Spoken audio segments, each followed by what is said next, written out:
October 12, 1942. Iron Bottom Sound off Guadalcanal. The sea is black and restless.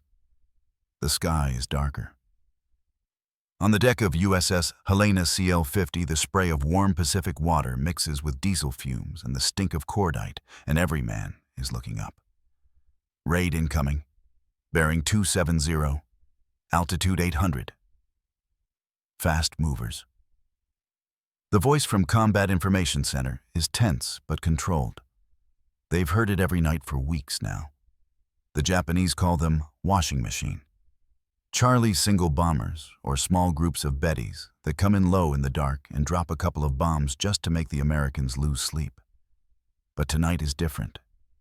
Tonight radar is lighting up with more than one contact. On the bridge, Lieutenant Commander Frank M. Locker adjusts his headset and leans forward over the plotting table.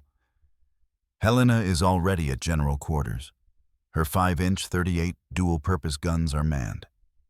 Her gunners have done this dance 100 times. Load, track, fire, hope, but down on number 2. Two-Mount Petty Officer First Class Ross Pappy Hernandez notices something new. The shells going into the hoists don't carry standard time fuses. The projectiles are fitted with something that looks wrong. No visible clockwork, no nose ring to twist and set for so many seconds until detonation. There's no stopwatch call from the director.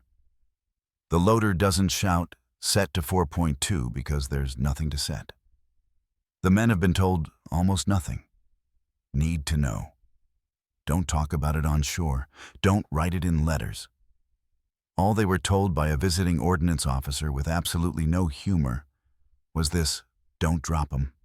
Don't tamper with 'em. Don't get cute. Just fire. And then one more thing quieter, almost under his breath. You're about to see something you've never seen before. The first enemy silhouettes appear off the port bow, low fast coming out of the black horizon like insects skimming water. Mitsubishi G4M Betty bombers. Twin engines, long wings, glass nose. The kind of bomber that's turned Guadalcanal nights into hell. Since August. Open fire, open fire. Helena's 5-inch mounts elevate and spit flame. Usually anti-aircraft fire in 1942 is an act of guesswork. You don't shoot where the plane is. You try to guess where it will be 3 seconds from now, 5 seconds from now, 7 seconds from now. Then you twist a mechanical fuse to detonate the shell in that predicted bubble of air. If your timing is off by even a fraction of a second, it's nothing. Empty sky, harmless flashes.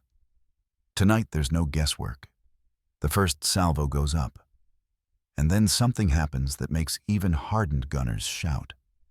Instead of bursting in useless patterns behind the incoming raiders, Helena's shells begin detonating around the lead, Betty around it, not behind it at almost exactly its altitude and range, like the sky itself just decided to punch that aircraft out of existence.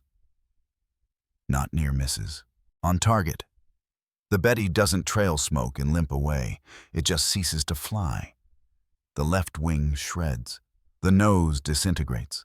The bomber tumbles in a sickening cartwheel and slams into the water in a sheet of flame so bright that for one instant the entire forward deck of Helena turns orange. What the hell was that? One of the loaders blurts, stepping back from the recoil blast. Pappy Hernandez is frozen mouth open. He's watched months of night raids. He's watched bombs splash so close the concussion lifted men off the deck. He's watched tracers climb and miss and miss and miss. He has never seen a Japanese bomber simply erased. More shells go up. More blossoms of white fire detonate, not behind, not ahead, but right where the Bettys are trying to jink and weave. The air around them is suddenly a minefield. A second bomber tries to bank hard, right classic torpedo run evasive move, and is instantly swallowed in a ring of airburst shrapnel. It never finishes the turn. In the darkness above Iron Bottom Sound, the Japanese pilots feel it before they fully understand it. Up until now, night attack missions over the slot have felt dangerous but survivable. American flak, especially at night, has been loud, chaotic, and mostly inaccurate. You fly low, you move fast, you stay brave. You probably get home. Tonight, the air itself is exploding at the exact distance of your cockpit. Lieutenant J.G. Masao Nakahara, flying in the number 3 position of the attack line, sees the sky in front of him. Strobe white. His canopy flashes with burning metal. His port engine begins coughing, coughing, coughing. "How are they doing this?" his radio man yells over the intercom. "How are they hitting us like this?" Nakahara doesn't answer, because the real answer is something no Japanese aircrew has seen before in combat. The flak knows how far away you are. It knows without being told. It's not guessing, it's sensing. Up on Helena in CIC locker doesn't smile. He just watches the radar plots vanish one by one and quietly says, "Mark those spots. We'll pick up survivors at dawn, if there are any." He already knows what the gun crews don't yet have clearance to know. Somewhere in those 5-inch noses, hidden behind delicate ogive-shaped caps and sealed wiring, is a tiny pulsing heart, a miniature radio transmitter and receiver, in a space smaller than a fist. It's sending out a signal hunting for reflection off metal skin and engine block. When the returning echo spikes when the shell is close enough to an airplane that proximity becomes lethal, the fuse tells the shell to detonate. Not on a timer. Not on a crude barometric setting. On contact, with the air around the target. In late 1942, in the waters around Guadalcanal, that kind of detonation is not just an improvement. It's a leap. And tonight, Japanese pilots learn violently that the Americans have just stepped over a line. January 1943. A few weeks later, Espiritu Santo New Hebrides. The proximity fuse is now moving through the fleet quietly. They don't call it proximity fuse out loud. Officially in paperwork, it's the VT fuse. Variable time. Nice and vague. Harmless sounding. If somebody intercepts a memo, it just sounds like another timer. But the men who handle it know better. Every crate is stenciled with warnings. Every briefing begins with classification. Sailors are told plainly that losing one of these shells intact to the enemy is absolutely unacceptable. Not bad. Not unfortunate. Unacceptable. Because if the Japanese figure out how it works, if they recover an unexploded 5-inch round and take it apart, the advantage might not last. On a covered pier lit red for light discipline, Lieutenant Ordnance Walter Lewis checks a manifest, while 2 sailors move crate after crate onto a barge bound for an anti-aircraft screen around Guadalcanal. "Sir," one of the sailors mutters, "what's in 'em?" "Stuff you'll get court-martialed for dropping," Lewis says without looking up. It isn't a joke. Inside those steel noses is something almost nobody in the Pacific has ever seen with his own eyes, a vacuum tube radio set smaller than a cigar. Back in 1940-41, before Pearl Harbor, before Guadalcanal, this was science fiction. Radar, real radar, took trucks and generators and antenna arrays that looked like barn roofs. Radar sat on the ground humming and spinning and painting coastlines. Now someone is saying they put radar in an artillery fuse. In a shell you fire out of a 5-inch .38 at over 2,500 feet per second. In a shell that's going to experience launch shock so brutal it'll crush bone-rip ligaments and snap steel lugs if anything's even slightly off. And yet the thing survives. That is the breakthrough. Not just the sensing. The surviving. To work the little heartbeat inside the fuse has to do 3 impossible jobs in one instant. First, it has to emit a radio signal into the air while the shell is screaming toward the target. Second, it has to listen for its own echo bouncing off aluminum skin, off propellers, off fuel tanks, off a human pilot's fate. Third, when that echo jumps when the target is close enough that shrapnel becomes lethal. It has to trigger the explosive charge right then, not a tenth of a second later. because a tenth of a second at those closure speeds is 50-60 feet. And 60 feet is the difference between ripping through a bomber's cockpit and wasting metal in empty night. American scientists back home already know this. They've been killing themselves to make it real. They've been working in cold labs and windowless test bays in places like Johns Hopkins Applied Physics Lab and the National Defense Research Committee. They've been dropping test shells from blimps to simulate launch shock. They've been inventing shock-proof vacuum tubes with tiny tungsten filaments that don't snap under 20,000 yen. 20,000. Gee. To the men in the Pacific, that number sounds made up. To the physicists in Maryland, it's the requirement. Because if the fuse can't survive being fired, it's worthless.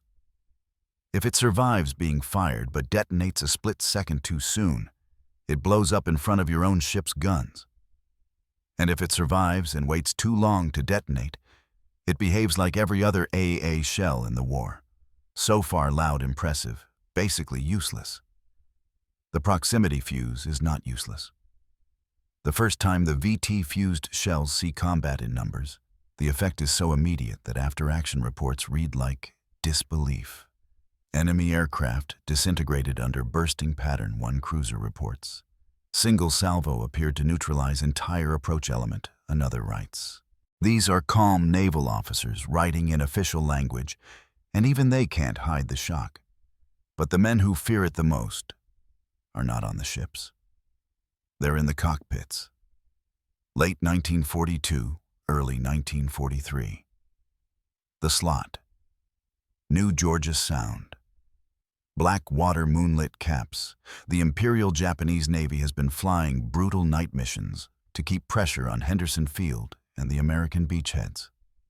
Torpedo bombers and dive bombers come in skimming the waterline, using darkness and speed as their armor. Sometimes they make their drops so low and so close that the bomb splashes up next to the hull before it even arms. They have paid for it, yes, but many crews have also lived to tell the story. That pattern ends. Fast. What changes first is the reaction in the ready rooms. Before pilots laughed about American anti-aircraft accuracy. Brutal volume, yes. Terrifying noise, yes. But timing fuses could be off by whole seconds, and whole seconds meant whole football fields of air. Now, after a few missions, the tone quietly shifts. Some pilots start saying the Americans have put gunners in the sky. They swear there are invisible fighters up there triggering flak at the last instant on command. Others say the Americans have listening shells. Still others just call it what it feels like in the moment magic. Lieutenant Nakahara, the same man who watched two Bettys vanish over Iron Bottom Sound, is back in the air in early 43. Different crew now, different aircraft. He's quiet in the briefing hut. The flight leader's voice tries to sound calm. We will approach lower than before, under their guns. But everyone in the room knows why he's saying that. They're trying to find a blind spot. Because if the Americans can set shells to explode at your altitude automatically, then the only question left is, where is the machine blind? Too low for the fuse to arm, too high for the fuse to sense. There has to be a gap. There has to be. There is a deeper problem for Japan, and Nakahara can feel it without knowing the math. Until now, a Betty or a Val dive bomber could gamble. You could lose an engine and still make it home. You could catch a little flak, a little damage, and still land with holes in the wings and a nervous laugh. But proximity fuses don't deal in a little. A near miss with a VT shell is not a near miss. A burst 10 yards off your wing is a swarm of supersonic metal fragments scything through fuel lines, control cables, pilot flesh. You don't get damaged. You get shredded. Survival odds change overnight. Back on the American side, that shift is measured in something colder than adrenaline ammunition expenditure per kill. Before VT, a ship might fire hundreds of rounds of 5-inch AA and still fail to bring down a determined attacker. After VT, the numbers tighten. Fewer shells per downed aircraft. More attackers falling out of the sky before they even reach torpedo release distance. Command notices. Command always notices. By mid-1943, captains in the Solomons are privately saying something they never would have dared say a month into Guadalcanal. We can hold this line, because air attack is no longer guaranteed to get through. Because ships on the picket line are no longer just targets waiting for the next wave. Because for the first time in the Pacific War, Japanese pilots are not just brave, they are afraid. And fear in an attacking pilot is time. And time in naval warfare is survival. But this is only the opening act. No one out here in the South Pacific, not yet, can see what's coming in 2 years. Leyte Gulf. The Philippines. Okinawa. Pilots who aren't just trying to drop a bomb and escape, but pilots who intend to die. They have not met the kamikaze yet. And the kamikaze has not met the proximity fuze. October 25th, 1944. Off Samar, off Leyte, off everything. The sea is chaos. Task Unit 77.4. 3. Call sign. Taffy. 3 is under attack from Japanese surface forces. They should never have had to face battleships, cruisers, destroyers. Gunnery duels at ranges so close you can taste cordite on the air. Destroyer escorts charging heavy cruisers because there's no one else to do it. That's one battle. There's another battle layered right on top of it. Overhead, the sky is filling with something new. Pilots who are not planning to come back. First whispers of it reach the American carriers around Leyte Gulf in October 1944. Radio intercepts, debriefs from surviving gunners, phrases from Japanese transmissions, special attack units, one-way mission, body as weapon. At first, the Americans refused to believe it. It sounds like rumor. It sounds like the kind of story scared men tell in dark ready rooms. Then it stops being rumor. Because the first time you watch a Japanese Zero deliberately steer into the flight deck of an escort carrier and ride the dive all the way, in wings, shaking engines screaming, you understand instantly, this is not a torpedo run. This is not a glide bomb. This is impact. USS St. Lo CVE-63 will learn that the hard way in Leyte Gulf when an A-6M plunges into her flight deck and detonates igniting fueled armed aircraft waiting to launch. St. Lo will go down blazing. Men will go over the side into burning water. The psychology of anti-aircraft fire changes that day. Before you shot to keep the enemy bomber from reaching torpedo range. You shot to stop him from releasing. Now you shoot to stop him from touching you at all. There is no release range. The airplane itself is the weapon. If it physically reaches your skin, you're dead. That is a nightmare problem. And it lands right in the lap of American gunners, radar directors, and the little radio brains sitting in the noses of 5-inch shells. On the escort carrier, USS White Plains Seaman First Class Howard Kane remembers the moment the lookouts called out an inbound contact at low altitude closing fast. It wasn't diving in a clean, disciplined angle like a trained Val or Judy. It was hunting, flying like it was angry. It's coming straight for us. By late 44 gunners on ships like White Plains, Kalinin Bay, Kitkun Bay, Hirman, and on destroyers, cruisers, battleships, all across the Leyte screen have already been drilled on VT-fused ammunition. The ordnance officers don't explain the science. They don't say miniature radar. They just say, when they come in, you use this. So when the incoming attacker drops to mast height, weaving through tracer fire, the 5-inch directors don't bother playing math games. They don't say, set time fuse 5.6. They just lock track and fire. The first burst explodes 10 yards off the Zero's starboard wing route. To a man watching from the deck, it looks like the air itself just detonated against the plane. You don't see a single point of impact. You see a bloom.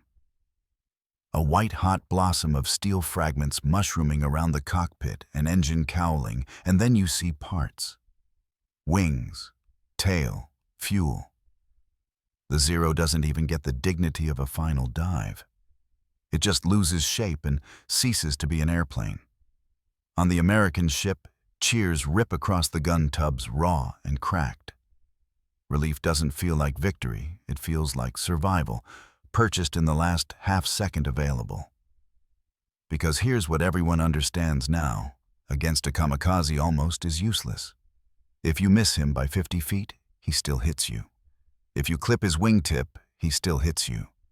If you blow up his engine and his burning fuselage still coasts into your island structure, he still hits you. The proximity fuse changes the definition of hit. It means you don't have to drill a perfect hole through the canopy. You just have to get close, and close now explodes into razor metal right where the pilot is sitting. This is critical at Leyte because a lot of the ships defending the landings aren't fleet carriers with layered Hellcat cap and thick destroyer screens.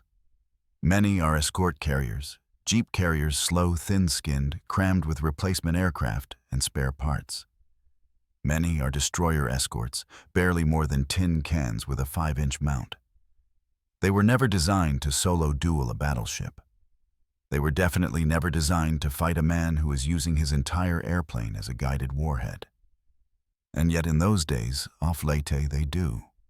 Again and again and again. After-action reports from October and November 1944 are full of phrases like enemy plane exploded, short of ship disintegrated, 100 yards abeam detonated in air showered ship with debris. Buried in those sterile words is the sensory reality.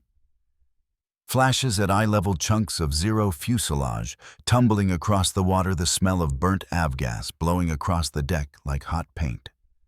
The Japanese pilots feel that reality too. Men of the Tokutai, the special attack units, are told that American anti-aircraft fire is fierce, yes, but survivable long enough to make your dive.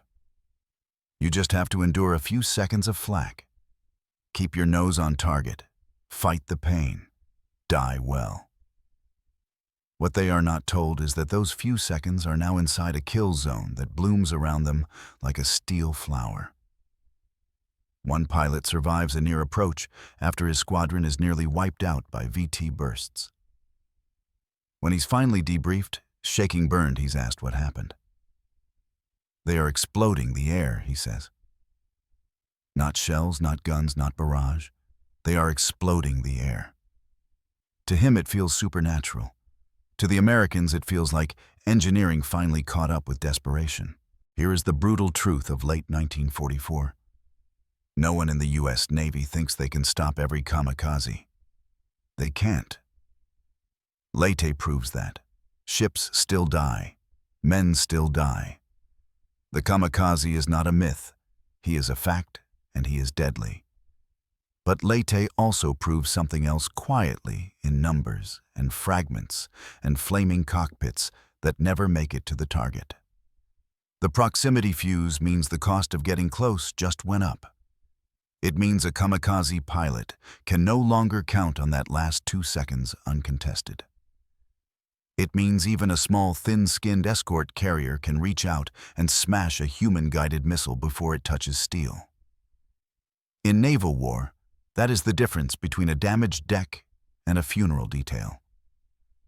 And as the war grinds forward, Luzon, Iwo, Okinawa, that difference becomes the only thing standing between survival and annihilation. April 6, 1945. Radar picket line north of Okinawa. The ocean is calm. The sky is not. Destroyer USS Manert L. Able DD-733 is out on the edge, one of the lonely picket ships pushed far from the main fleet, deliberately exposed, deliberately vulnerable. Her job is simple and lethal, be the early warning. Take the first hit so the carriers don't. At Okinawa, the Japanese don't send in 3s or 4s anymore. Some raids are coming in by the dozen. Some attacks are waves inside of waves. Conventional dive bombers, then low torpedo-style kamikazes, then fast single-engine attackers out of the sun, all layered to overwhelm tracking plotting nerves. This is the most violent sustained air assault the U.S. Navy will ever face in World War II. On Manert El Abel, every 5-inch mount is already manned. The loaders are already sweating through their shirts. The gun captains don't need to be told range or time. The directors feed them targets, and they fire, fire, fire. By this point in the war, no one is asking, what's in these shells? The secret is still guarded. Yes, but in practice, it's become something else ritual. This is how we live. The first attackers come in low. VT fuses blossom around them, ripping wings and cockpits open in mid-roll. Planes cartwheel into the sea before they even stabilize their suicide dives. For a moment, for a brief electric moment, it looks like the destroyer is holding. Then more come, and more, and more. This is the part the historians will later write about with numbers and charts. Over 1,500 kamikaze sorties were launched in the Okinawa campaign. Radar picket destroyers suffered catastrophic losses. Those are true, but they don't sound like anything. They don't feel like anything. What it feels like is this, a scream on the TBS circuit, incoming starboard high. Starboard high, a glint in the sun as an aircraft drops nose down, deliberately walking straight into your face. The 5-inch mounts barking again. The barrels are so hot the steel smells sweet. Shell after shell after shell leaves the muzzle, and the sky near the attacker strobes white with lethal bursts. The kamikaze shudders mid-dive. Pieces come off. The plane wobbles. Sometimes that's enough. Sometimes it isn't. Sometimes a dying, shredded attacker still has just enough momentum to skip across the waves and break a destroyer's spine. That's the math of Okinawa. The proximity fuse does not make the kamikaze go away. But without it, the picket line wouldn't just be mauled. It would be gone, because here's the quiet, devastating truth of April-June 1945, the U.S. Navy is absorbing human-guided missiles at a scale that no Navy in history has ever had to endure. The Japanese have turned pilots into warheads. And the only reason the U.S. fleet doesn't lose carriers by the dozen is because the outer ring tiny destroyers, picket stations, radar units can reach into the sky and tear attackers apart at the last possible instant. Ask any AA director officer off Okinawa in 1945 what his most important piece of gear is. He'll point first to radar. He'll point second to the 5-inch 38. And then he'll hold up a single 5-inch nose fuse between two fingers gently, like a lit match, and he'll say, this. By now, some of the men on those pickets know a little more than they did back at Guadalcanal. Scuttlebutt spreads. You can't keep a secret this loud forever. They've heard the word proximity. They've heard radio fuse. Some even know there are tiny vacuum tubes in there.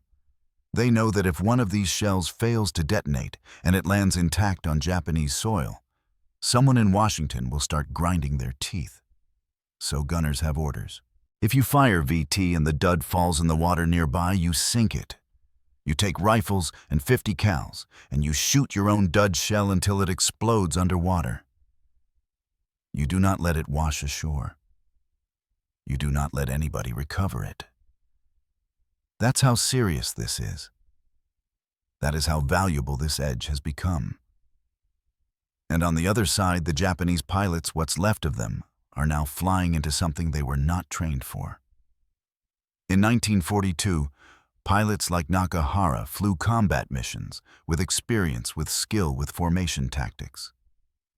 They believed in their machines, the fast Mitsubishi Zero, the nimble Val, the Betty with its long legs. They expected to fight and come home. In 1945, many kamikaze pilots have barely learned to land. Some have never fired their guns in anger. They are handed just enough flight time to stay in the air, given a rising sun headband, and pointed at the American fleet with a prayer and a promise. They are flying into a wall of timed hellfire that detonates at their exact distance. Imagine that. Imagine climbing into a machine you barely understand, knowing you are not coming home, and then discovering on the final approach that the enemy isn't even shooting at you like an airplane anymore. He's shooting at you, like an equation. Your range, your altitude, your distance to his skin, your death pre-measured. That is the psychological fracture point. That is what the proximity fuse really does by Okinawa. It doesn't just kill planes, it kills certainty. It kills the Japanese belief forged at Pearl Harbor, carried through the Indian Ocean raids, whispered through every banzai briefing, that the spirit of the attacker can always punch through steel. Now spirit meets circuitry. Will meets electronics. A man's decision to die meets a piece of miniaturized American engineering small enough to sit in the palm of a sailor's hand. And for the first time in the Pacific War, that man's will is not always enough to get him there. The war will end within months. Cities will burn. Tokyo will burn. Hiroshima and Nagasaki will become new words for horror. The emperor will speak over the radio for the first time in history. Swords will be stacked. Flags will be lowered. Mothers will receive telegrams.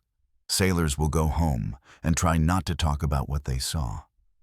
Most people will never know the names of the men in the labs who made the tiny radios survive 20,000 G. Most people will never know Petty Officer Hernandez on Helena, or Howard Kane on White Plains, or the radar picket watchstanders off Okinawa who stared into the sun and pulled the trigger again and again and again until their arms shook. But the pilots who dove on those ships in 1942 and walked away laughing. By 1945, they weren't laughing. They were stunned, because the Americans had found a way to explode the air.